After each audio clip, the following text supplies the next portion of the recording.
Hey, it's Liam, so I'm at the Tone office. Nobody here, it's a Saturday, so I thought it'd be great to get some questions. So this is live questions that have come in over the last couple of days. So this particular one is from Elaine.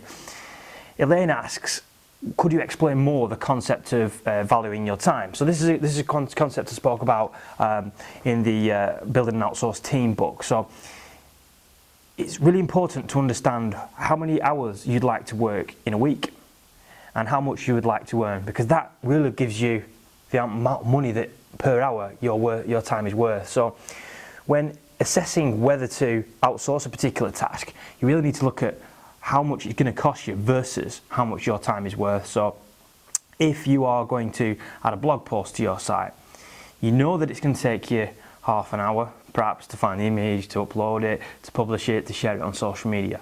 And you realise that those tasks can be broken down. So each one of those tasks can be broken down into a little bit, and each one of those can be outsourced in turn, and you can be paying anywhere from $4 to $5 to perhaps even $6 per hour for somebody to do that.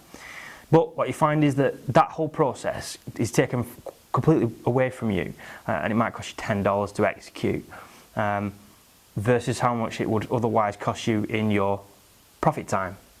So that's about it really. It's understanding what your time is worth, and understanding that really there's no need to be afraid of outsourcing. It's really something that can help you make more money. So thanks, and bye-bye from the iPad.